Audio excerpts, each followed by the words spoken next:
Support for this podcast comes from Frito-Lay and the 2023 Snack Bracket Championship. The Frito-Lay Snack Challenge is underway, and fans are voting on their favorite snacks to crown champion. We're talking about primetime matchups between the best 64 snacks in the land. Will Ruffles Ridges reign supreme? Can Doritos defend their dynasty? Or will Smart Food use their smarts for a surprise upset? Only you can decide. Get in on all the action for a chance to win up to $1,000 or a year's worth of snacks. Let your snacks be heard. Just go to fritolaysnacket.sbnation.com to vote and enter for a chance to win. No purchase necessary. Sweepstakes ends April 3rd, 2023. Void where prohibited. Year's worth of snacks awarded in the form of 52 coupons, each good for one bag of chips. See official rules at fritolaysnacket.sbnation.com. Hello, friends. Welcome to Mavs Moneyball After Dark. This is Kirk Henderson and Josh Bowe coming to you at 10:30 p.m. on Friday, November 4th. How you doing, Josh? I'm doing pretty good, except finally ran into the Bally Sports app demon tonight. So you're definitely going to be more helpful on this podcast than I am. Well, if trying to figure out who had a worse night, the Raptors defense or the Bally Sports support Twitter account, which is literally just repeating the same reply to everyone yelling at them for the last 3 hours about their app being down. Yeah. That's the struggle. That's the struggle of kicking something like this off. They're going to have to work that sort of thing out. But so for those who weren't able to watch the game, the Dallas Mavericks and Toronto Raptors played probably what I would define as one of my favorite NBA games of the year so far. The Mavericks obviously won by 1 point. They held off the Raptors.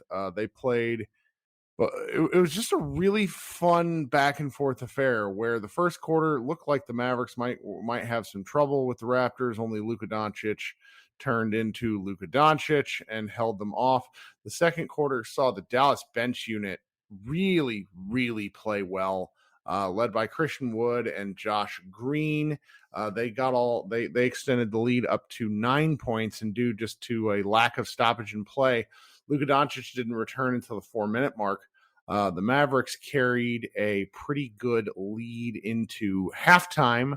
What was it here? It was only a 5-point lead, 62-57. But the third quarter saw the Mavericks blow up the Raptors. A number of offensive foul calls on the Raptors. There were just some weird reffing this game. Allowed Dallas to kind of get a jump on the Raptors. They scored like 11 straight to start.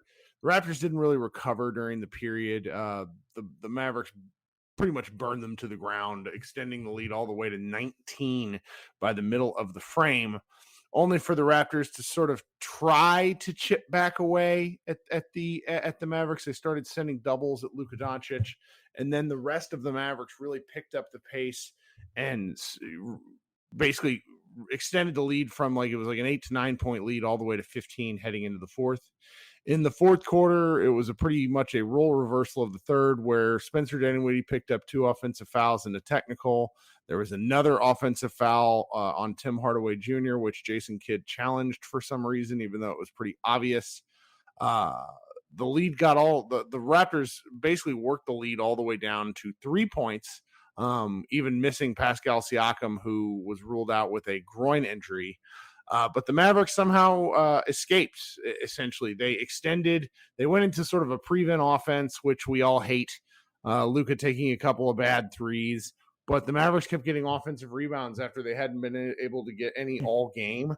And they more or less won a free throw shooting contest with the Raptors. OG Anunoby hit a 3 well after it, with 3 seconds left, even though the Mavericks were up 4. So the Mavericks held off Toronto 111 to 110. So with Josh, kind of unable to see a ton of the game, that's sort of your play-by-play recap. But, from what you were able to take away from the spots you were able to watch, what were you thinking from this game?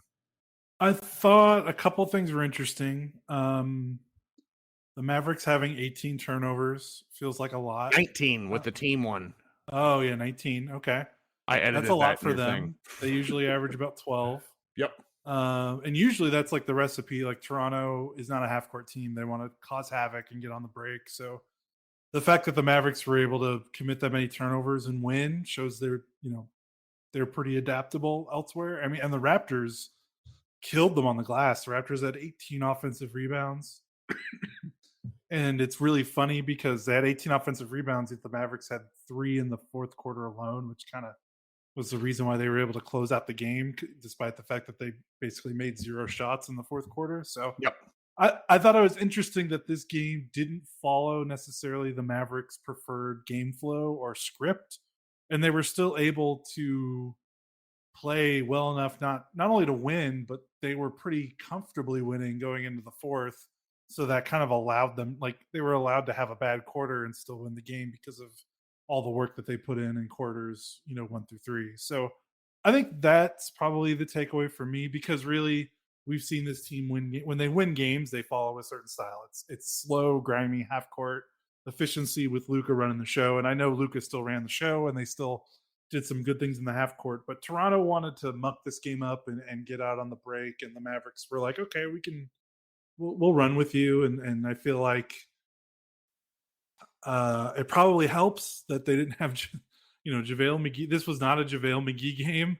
And thankfully he didn't start and he only played 4 minutes. Like the pace that the Raptors want to play at, I don't think would have done very well for what we've seen from McGee. So they made the lineup change. The lineup looked good.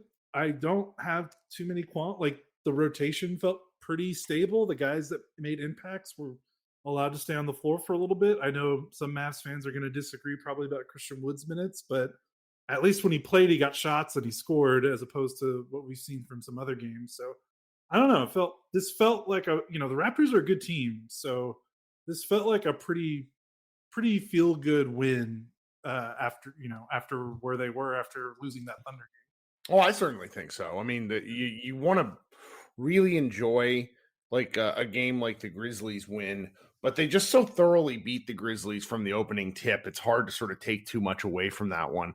This was a game where I feel like I learned a lot about who the Mavericks want to be.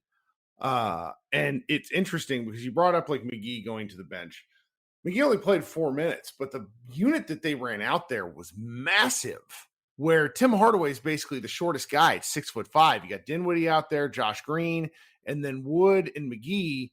And, McGee played 4 minutes. He scored two baskets, and there was just like a lot of activity, a lot of limbs. It felt like a completely different way of playing basketball for the Mavericks, because everything Luka does is fairly methodical. He gets the rebound, he surveys the floor. No, not this stretch, particularly to start the first half of the second quarter, where you get a thunderous Josh Green run out dunk. There was just like a lot of different styles of play. Dinwiddie, I still don't know what to make of Dinwiddie. He's obviously having a heck of a season, shooting 43% from 3. Tonight was probably his best all-around game, where he's had some really good scoring games, but it's been in games where he's in the game and the Mavericks getting crushed. Tonight he finished with what was he here? Oh, this is hard. 0. Plus 0. Some of that came in the final minutes, but 21 points, 7 assists. He made some nice kind of second play, second passer type things. I like the shots where he just catches and shoots. So it was one of these games where I'm probably reading into things too much, but considering how, if we're just going to be honest, considering how mid a couple of the regular starters were in this game, rotation players, not starters. I just walk away from this one feeling pretty pleased, because the Raptors are a good basketball team. Yeah, for sure. And I think the only thing that's like a cause for concern, or your level of cause for concern, is basically your confidence level in Luka Doncic continuing to be the best basketball player in the NBA. Because, 35 points on 15 shots. He was incredible again. And while he did take a couple of threes you might have winced at, he's still been pretty conservative. He took a catch and shoot 3. He took an honest to God catch and shoot 3, and it looked like a layup. It's one of the shots where it's like, okay, well, why don't you do this more when you get these? Right. And it's got to be a rhythm thing for him. Looking ahead, they have a hilariously interesting path in November, where you said can who's can Luka keep this up? The short answer to me is absolutely. Yeah. This was the nuts. game. If this was the game, like he was supposed to maybe hit a speed bump with Toronto's really good defense. They've got all the types of players that like to bother Luka. Nick Nurse is a defensive, he's a defensive minded coach, and he's still 10 of 15 from the floor, 35 points. I mean, he was 7-11 on 2-pointers. Like, he was remarkably efficient. Because one of the things that happened, and shout out to Matthew Phillips, who was at the game, pointed this out to me. It's something that I probably would notice more when I'm taking notes mid game. I'm just sort of furiously writing things down. I end up like taking 2 to 3 pages of notes, and then I don't even look at them for my recap. It's pretty ridiculous. But one of the things that happened in that third quarter when Luka came out and the Mavericks were just slowly ripping them apart, is they started to really junk up his looks, where they were sending late doubles, which is something that has traditionally has vexed Luka. And you'll see this, I want you to mark this down. In the first, I think it's first quarter. Yeah, first quarter, they send a double at him as he's going to the right side, and he uses a spin move on the perimeter that had me just like laughing. Because it's the kind of spin he tends to use primarily once he's in the key. So it just kind of looked funky out on the right wing, and whips a ball across to Tim Hardaway, who just buries a wide open three. And he was, I started telling one story and then told another. In the third quarter, he basically started using outlets as we've seen him use. He finds the guy who runs the top of the key to help break the doubles, in a lot of cases, Maxi Kleber. And it was just great because Kleber was making the right pass. It's nice to see other Mavericks step up, where to date, I still don't think we've really seen a complete offensive performance from this team, because Reggie Bullock just looks like he did at the start of last year. I don't know. It's really something.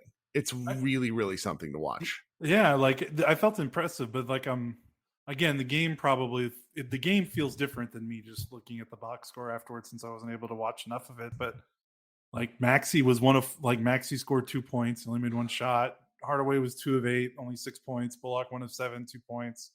Like the balance is still like really weird, and you wonder how sustainable. Like, if Luka is still like, Luka can still play well and score like 27 points. And if he does that, like, they would lose this game.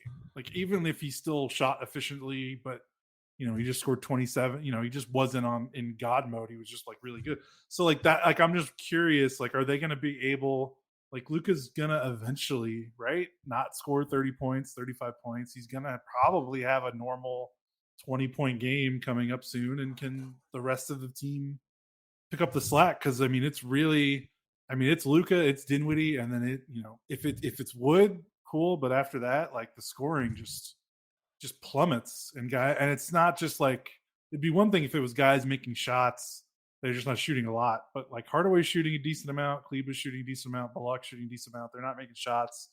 So that's worrying. But on the other end of the spectrum, like, those Josh Green minutes were really nice, and I felt like, again, you're going to have to correct me if I'm wrong, it felt like they kind of let him, this was the first game they kind of left him on the floor maybe a little bit longer to take advantage of the impact he was making.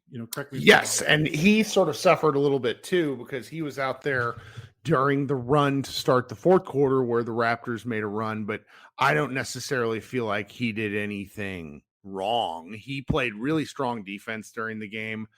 Today's episode is brought to you by Cars.com. With over 2 million vehicles and 50,000 more added every day, Cars.com will match you with the perfect car for you, your budget, your life, your style. And if you're ready to say goodbye to your current car, Cars.com will get you an instant offer to cash it in. Just start by entering your license plate and get matched with a local dealer who will write you the check. So whether you're looking to buy or sell, just go to Cars.com. It's magical.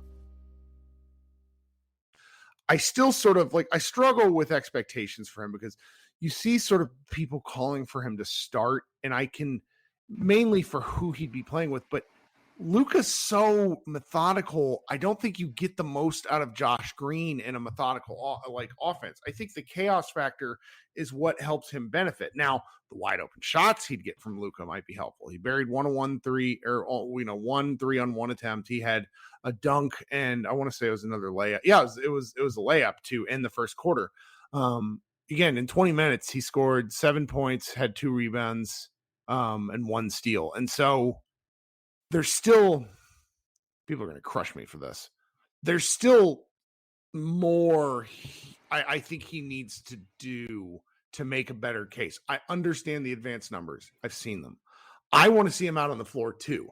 I also want to see him do more while he's out on the floor statistically. Now, I'm not blind. I've seen a lot of the stuff he's doing. The defense he's playing is really good.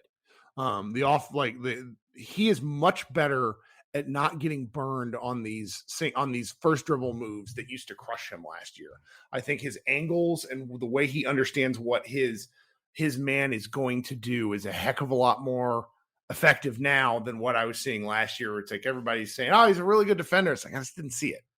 I'm liking it now. He does crash the offensive boards the way Dorian does at times, which is a thing teams are not expecting, which is pretty fun. So there's elements of this Josh Green experience where I think if they build him to 20 minutes a game, they really find 20 minutes a game for him. That's going to be a real boon to the Mavericks as they go through the season. That said, I think everyone sort of needs to tap the brakes on what they're expecting. He's not going to go play 28 to 30 minutes a game. That's something Jason Kidd is not going to do. It's also not something I think that's fair to expect of Josh Green either. Yeah, that's the part that I'm really like, they're, not trying to say he's a complete player. Obviously, he still has room to grow. Yeah. Part of me is like, what's wrong with the game that he played? Like, if Great. he did what he did tonight, if he can play 15 to 20 minutes where he makes a handful of impactful winning plays, like, that's progress, right? Like, that's exactly right. I don't understand why he needs to do any more than he's doing right now. I don't understand why people want him to start. I don't understand why. Well, they want him to start because Reggie Bullock's doing a whole bunch of nothing. But he does this every year. I know. This is like Hardaway and Reggie Bullock scored 8 points together on a combined 3 of 15 shooting. Like that, you see that, and I get the clarion calls for it. Now I get the Hardaway stuff because that has a longer track record. He hasn't played well. Hardaway looks cooked. Yeah, he didn't play well last year. He's not playing well this year. Like Bullock, it's consistent every season. He doesn't shoot well in October and November, and he turns it on December or January. Like that's just how it is every single season. So we have to give him the benefit of the doubt. Hardaway, I can get, maybe Green taking more of his minutes, but at the end of the day, teams guard him differently. So it's tough. Like, I just want people to be happy with what Green is doing. Like, to ask for more or to be disappointed that he's not doing more, getting more opportunity. Like, dude, this guy was not doing anything for his first 2 years of NBA. Like this is progress. Like, I don't know. I feel like I'm totally satisfied with what he's doing. So yeah, I mean, that's totally fine. I'm trying to think the rotation looked good. Powell makes a difference as a starter, and I know people get mad at him, but I think it's okay to understand that Powell might not be a 16-game player, like a playoff guy that's going to play 26 minutes a night. And I think people let that kind of warp their perception over when he gets burned in the regular season, because I think people are like, well, if he can't be a playoff guy, what's the point? And it's like, well, you still got to try to win these games. And like it or not, he fits with Luka in the starting lineup. He does good things when he's on the floor in regular season games, at least. Like, just take the wins, man. Like, just take the wins, take the production, figure everything out. If we get to the playoffs and he still can't stay on the floor, like that's a separate conversation. I don't know why people it feels like people are mad that he's doing well. Well, and that's a different thing. Because I've had this conversation with people who are like, well, what if we get killed by the Warriors again in the Western Conference Finals? And I'm like, did you hear the sentence that you said? Getting to the Western Conference Finals sounds pretty awesome. You got to get to the Western Conference Finals. And it was interesting. The Bally's pregame show openly addressed the fact that the Mavericks were starting game poorly, and they talked about that on repeat. And I cannot tell you how refreshing that was to hear, simply because sometimes you and I and some of the hardcore watchers of this we'll see these things and get told that it doesn't matter. And it does. This in particular does. And so while I personally am, my first inclination is to be like, well, told you so about JaVale McGee. Like that's like I don't want to do that. This figuring out that something wasn't working, trying something new is nice. I know that we need sample size. I get that part too. Where it's like, you just can't have enough. But the Mavericks had a pretty good sample. They've lost 3 games by a total of 10 points. Okay. This is a team to where if you think they're good, there is evidence for them to be real good. Real good. But there's a bit of a narrow path for them to being real good. And it's, using Luka Doncic minutes to the fullest and not getting crushed while he's gone. And they've had these elements where, they're not using Luka Doncic minutes to the fullest when you start games this way. He's the first leading scorer in the first quarter, and they were losing first quarters. That cannot happen. Yeah. So it's like, just to see them kind of, walk away from this and choose to do something different, at least for one game, makes me feel a lot better than I was when they were 2 and 3. Yeah. And I think the nice part is, obviously grand scheme of things, like the person, you didn't have a lot of money to spend last summer and to use it on a guy that you're already like playing 4 minutes and all, like that conversation. But that's not a conversation to have right now. Like I understand there's people mad about that. We'll talk about that later. But right now in the midst of these games, I think what I appreciated was this was a proactive change. And I know a lot of people are like, well, duh, they hadn't, like, it was so obvious, and I get it. But this isn't just a Jason Kidd thing, but NBA coaches are pretty stubborn and they don't make changes very fast for a lot of different reasons. And they've got their own biases and things that they've got to work through, and they're managing a locker room, and it's not as easy as just replacing these guys like it's a 2K roster. So the fact that he made this switch after a win and didn't wait for the inevitable blowout that they would have suffered with him playing bad, and then it's finally like, okay, now we'll make the switch. Like I actually appreciated that from the coaching staff. Like you don't see a ton of coaches make a proactive decision this early in the season, despite whatever the data may say. I don't care how obvious it was. These changes usually don't happen until something catastrophic happens. Like we go out, like I bitch like 4 straight podcasts as they lose 3 of 4 for like unbelievably frustrating reasons. Like this is nice. Yeah. So all good things. So just if, not to necessarily end on a downer, I do think we're getting to the, like, what's wrong with Tim Hardaway stage of things. He's just having an awful season. Really no other way about it. And then a much quieter, but much more important segment is what is going on with Maxi Kleber. He has 12 made field goals on the season and 8 turnovers. He's getting wrecked on defense, which is not his thing. And then just looks like a rookie in headlights on offense. He blew 2 layups this game. He had multiple turnovers, like 3 turnovers in this game. And he's too important to the Mavericks to play like this. Now, he has a long track record. I expect him to get it together. I'm glad they're surviving kind of ass games from Maxi because, you get Maxi. So let's see here. Maxi, Reggie, and Tim Hardaway were 3 of 12, 4 of 19 from the floor with turnovers, with 7 turnovers between those. Like you can't do that, guys. Yeah, they're the veterans. This is why people are clamoring for Josh Green. He's scored 6 points in his last 4 games. He's got to be better. Yeah. I think he can be better. Yeah, he's kind of a streaky player. We've seen the last couple of seasons. That's just kind of the nature of things. And, once you creep past 30, that just for role players, especially, that just becomes harder to maintain. The nice thing is, though, is at least like he played, this was the least amount of minutes I think he's played. 17. Yeah.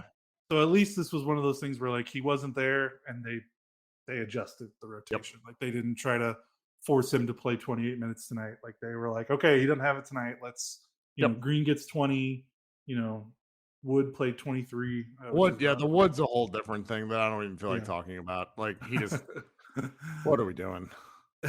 At least he got shots. Like Yeah. I've kind of like let go of the minutes and finishing things, especially after the way that Thunder game ended and the quotes kid had. So as long as he plays, he's getting shots and he's scoring buckets, and he had 13 points on 8 shots in 23 minutes, which is okay. Like I think I'll live with that for now, and we'll wait for later to maybe raise the flag if we're in January and he's still playing like 22 minutes while shooting 50% from the floor. Whee! All right. This was fun. We'll be back the next time the Mavericks play, which it feels like they just never play basketball, which is going to kill me at some point when all of a sudden they're playing like 8 games in 15 days, which is just bound to happen. So like next week they play 4 times, which is fantastic. And there's only one back-to-back, Wednesday, Thursday ones. They played Monday night against Brooklyn, who KD looked like Kevin Durant tonight. If any of you missed, he pulled a crossover, which was one of the grossest things I've seen in some time. Oh my God, it's an 8:45 tip. What are we doing? Mark Cuban. It's an 8:45 Monday night game. I'm sure that's a national TV game. It's not. It's not? No. Because I'm looking at the ESPN schedule right now. Tyler Adams told me about this, and I was like, what's he talking about? Sure, it's national TV, and it's not. Oh my God. Oh, that's weird. Oh, well, it wouldn't be a Mavs Moneyball podcast if we didn't end with me bitching about something. But there we go. We'll be back on Monday night. Please come over to the website. We got a lot of good stuff coming up. We got a couple of pieces over the weekend I'm looking forward to. We will talk to you guys soon. Thanks for hanging out.